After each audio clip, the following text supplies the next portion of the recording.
Thank you for having me for this talk. I'm here to talk to you about scheduling Twitter, so I hope you like it. And this is an important quote. It is, I remember Twitter this morning. Here's a ton of tweets and retweets to clog up your feed, convince you to unfollow me. This isn't something someone actually said, but this is what I feel like when I see a lot of the way that people approach Twitter and scheduling. So I'm going to try to talk to you about a different way to approach it that will hopefully be better for you long term. So the agenda today, first I want to talk about your schedule and how it's not the schedule. Then I want to talk about Twitter dumps and how I can't stand them. And I'll remind everyone that the Earth is in fact spinning about its axis. And to try and solve these problems, I'll discuss scheduling tweets, how you could try to do that, potential pitfalls, and then finally just what I think are best practices for scheduling. So for starters, let's just talk about how your schedule is not the schedule. Now, this is kind of a day in my Twitter life. I wake up, I check Twitter, I make breakfast.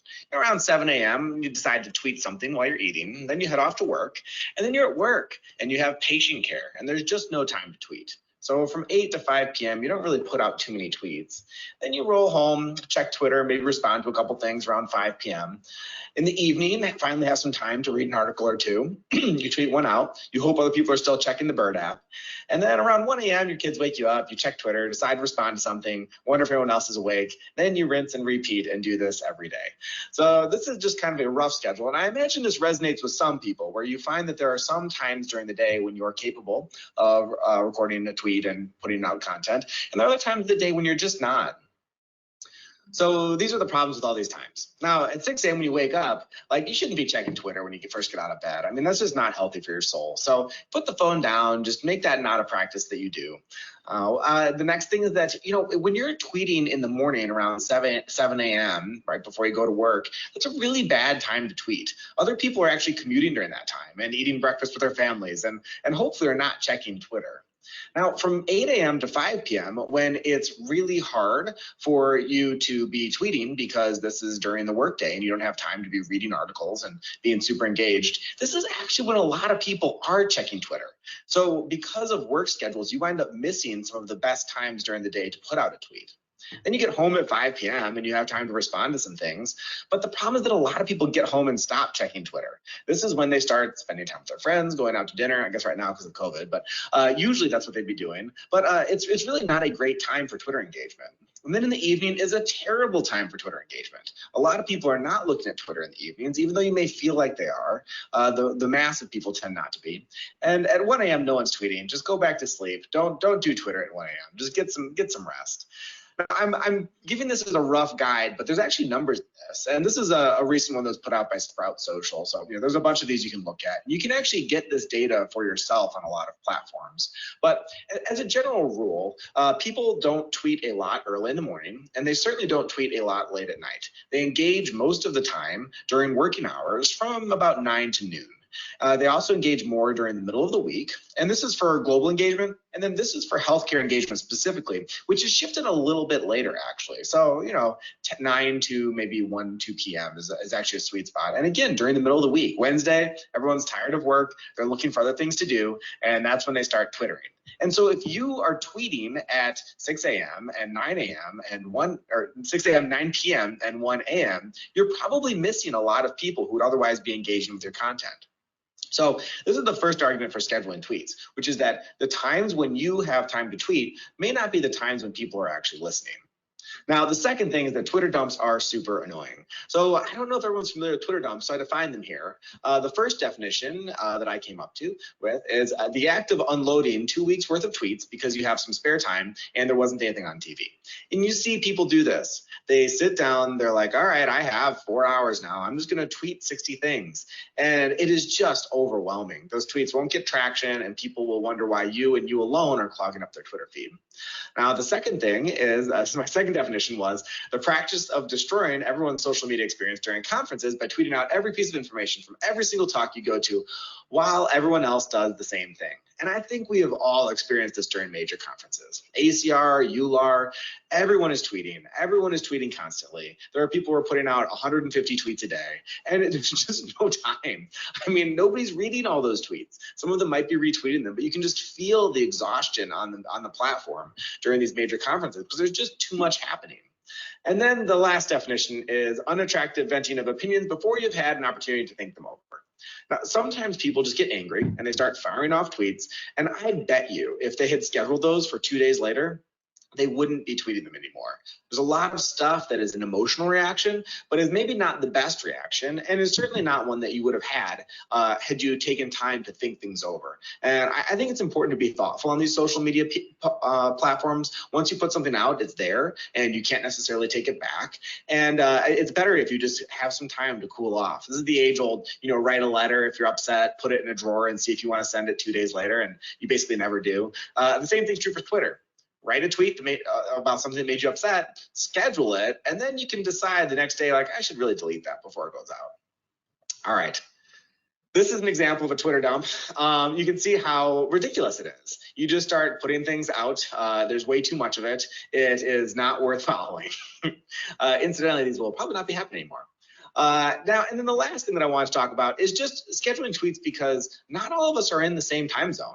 I think that's quite obvious. I'm recording this talk from Central Standard, which is somewhere in that yellow zone in the middle of America. And then I think a lot of y'all are from around the world in various other time zones. And you can see these all kind of pattern out. It's kind of a crazy system that we've devised, but it is the way things are. And so, it's worthwhile accounting for this if you're trying to communicate with an audience that is elsewhere. So say I wanted to put out a tweet in Spanish and I wanted to communicate with folks in Spain. It would make much more sense for me to tweet it when people in Spain are reading tweets than it would to tweet it right now. Likewise, if you want to put out a tweet for the English-speaking world, most of the English-speaking world is in this slice over here, or if you want to put out a tweet to someone who speaks Chinese, like, you should put out your tweet in Chinese in the time zone that they would actually be reading it. So there's a lot of good reasons to schedule tweets and try to match them with the time zones of people who you actually think might be reading them. So just to summarize, there are 3 problems with not scheduling tweets. The first is that you're often too busy to tweet when people are actually reading Twitter. So I call this a misalignment of personal productivity and user engagement. The second is that enormous dumps of information often fail to get traction, and frankly, they just annoy your user base. I call this a misalignment of work sessions and best practices. And then the third thing is that the world spins at a regular rate, and the sun rises at different times for each of us. And misalignment of your time zone and the time zone of your user base can also result in your tweets kind of getting forgotten and withering on the vine. So to solve this, I recommend scheduling tweets. It's relatively easy. It's a marginally more work than what you're already doing. And there's a lot of platforms that offer this functionality to make it easy. Scheduling. So the first thing is Hootsuite. I know a lot of people really like this resource. Hootsuite has an entire article going through how to schedule tweets to save time and engage your followers. So if you already use Hootsuite, if this is easy for you, you can just switch over and start using that platform. This article is great. I read through it. So just take a look, and you can start trying this out yourself on that platform. Now, for those of us who don't have Hootsuite, I personally didn't love it, and so I decided not to go that direct.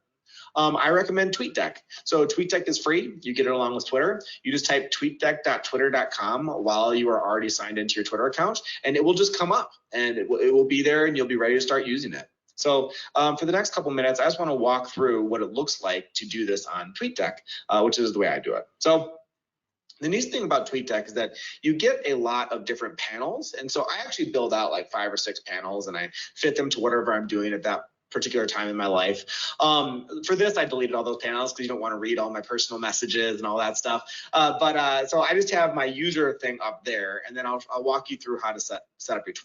So the first thing you do is you click the add button over on the left, and it brings up this screen here. So you can have a bunch of different panels, and they're actually quite nice. So you can have notifications. That way you can see all your notifications in one handy location. You can make lists based on specific search functions, specific people. You can even add a messages panel, so you can see messages that people are sending you. But what I want to talk about specifically today is the scheduling button. So click the scheduling or scheduled button right here, and you can head on over and you set up a scheduled thing so you can see all of your scheduled tweets, which is really nice because in one place you can see all the tweets that you have coming up right along with all the tweets that you've done. It's a really nice way to organize your workflows. Now, how do you schedule a tweet? Well, it's really pretty easy. The first thing you do is you go over here to the side and you just click new tweet, just as you would normally. So here I wrote one out. Really enjoying the SG PGI SOMI course. Thanks, Latika Gupta, for including me. And I put in a little picture of the schedule. Whatever. Now, one note about TweetDeck, which drives me completely crazy, is that you can't actually upload a copy-pasted picture. You have to save it to your computer as a PNG or a JPEG. So a little extra step for those of us who like to just hit copy-paste and to put in things into tweets, but it's really not that big of an extra step, and it's not too bad, really. So you add your media, you add your tweet just as you normally do. All the usual restrictions apply, and all the usual things like adding and stuff like that happens. It's all automatic and it's pretty fluid.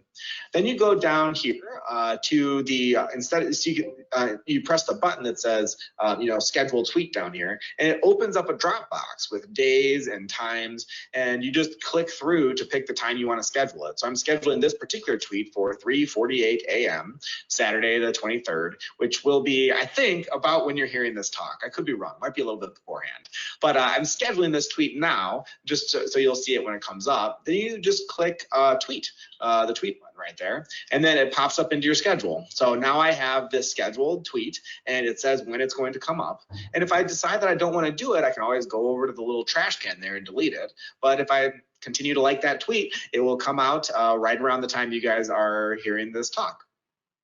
So just another plug, this is one of the functionalities of the TweetDeck, but there's a lot of other things you can do with it. So I highly recommend checking out the other panels and building yourself sort of a customized experience.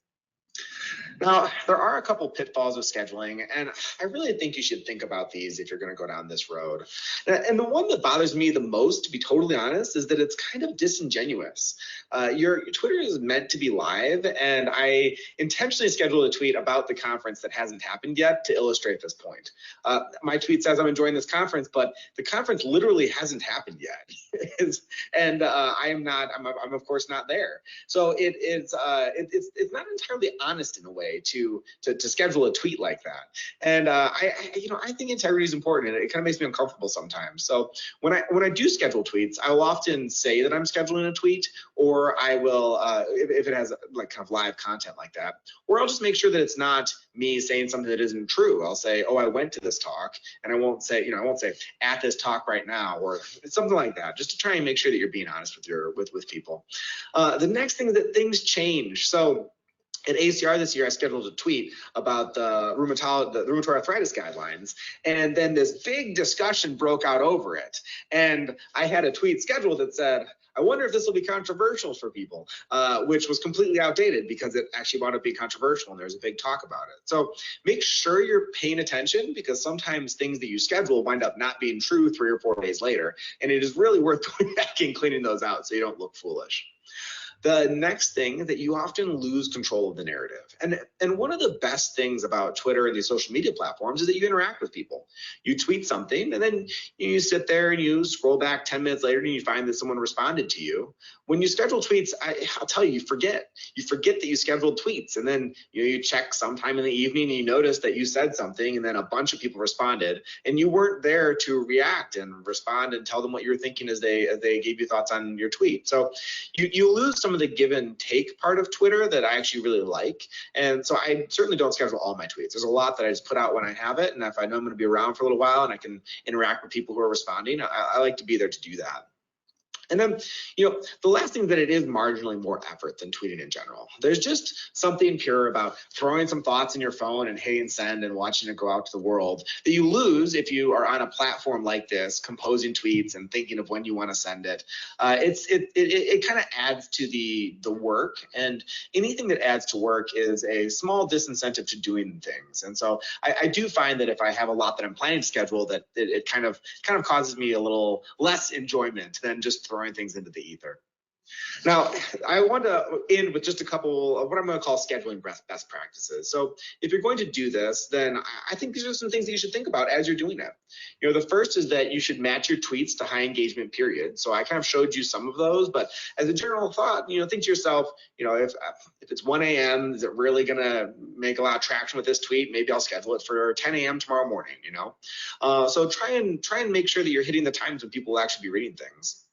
The second is that if you are in a time zone where you want to engage with people in a different time zone, just think about their time zone. It's not that much work. You can just put it into Google and say, what time is it in Great Britain right now? And it'll pop right up.